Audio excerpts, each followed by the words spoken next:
This is a glimpse of the places in Burgundy where BFCS will be touring in July 2016. Our concerts are all in the department or county of Yonne, the northern of 4 counties that make up the Burgundy region. We'll be based in the capital, Auxerre, which is on the river Yonne. The Auxerre area is important for wine, including the world-famous Chablis, and in earlier times was an active port on the wine route. More recently, the river has been brought to life by holiday cruising, and it's a focal point. The locals like to say that the river which flows through Paris is really the Yonne, not the Seine, because at the confluence of the 2 rivers south of Paris, it is the Yonne which flows heaviest. Auxerre has a population of about 40,000, with about 90,000 in the wider metropolitan area.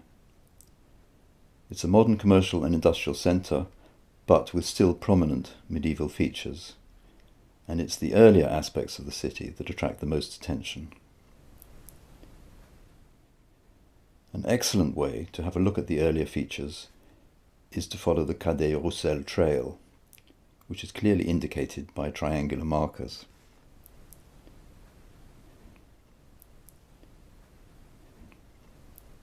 Auxerre is an unhurried sort of place with a county town rather than a big city atmosphere. It has an amazing 50 churches, of which the most prized is the cathedral.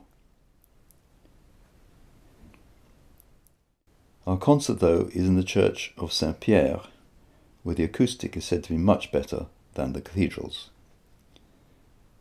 Saint-Pierre has a noted 16th to 17th century facade with a striking portal inspired by the Italian Renaissance. Most of the architecture is, however, in a simple, late Gothic style. Saint-Julien-du-Sault is a village in a wooded valley about 45 minutes' drive north of Auxerre. Saint-Just, as it's known to the locals, has about 3,000 inhabitants.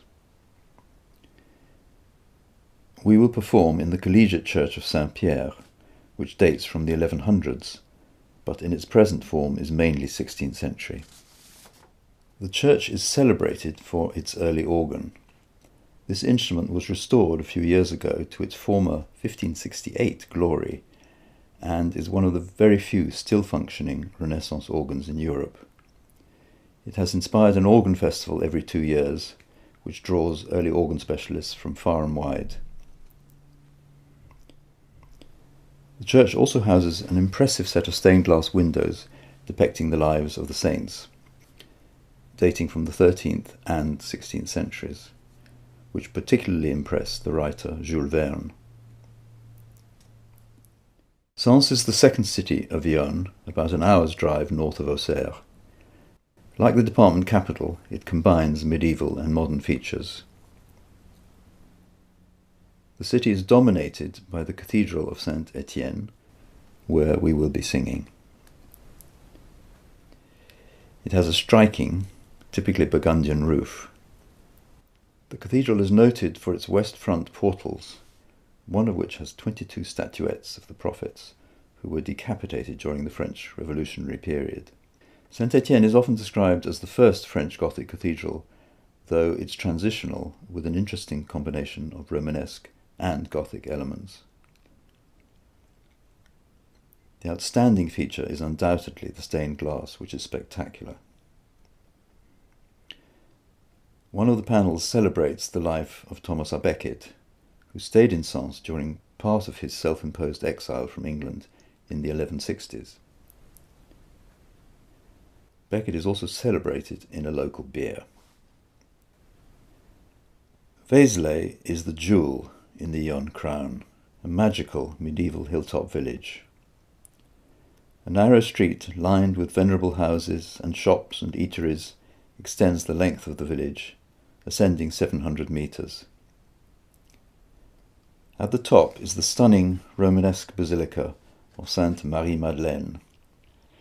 This is the church belonging to Vézelay Abbey, home to one of the monastic communities of Jerusalem, brothers and sisters whose vocation is to provide an oasis of prayer and peace within the secular world.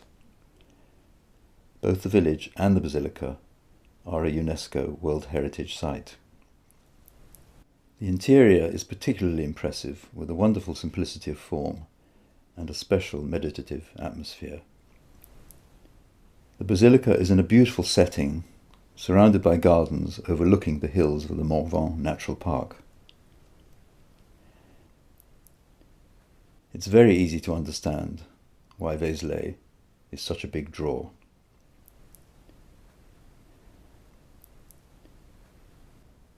A major attraction of Yonne is the castle of Guédelon, chosen for our excursion. This is a huge project to build a medieval castle from scratch, using only materials and methods that would have been available in the 13th century. Construction began in 1997, and the aim is to complete it in the 2020s. It's all happening in a once disused quarry, surrounded by woodland and all the natural materials needed for construction: stone, wood, earth, sand, clay. Stonemasons, woodcutters, carpenters, blacksmiths, tile makers, carters, rope makers, and others work in the presence of thousands of visitors and add further interest with special demonstrations of the various techniques involved. Guédelon is definitely worth a trip.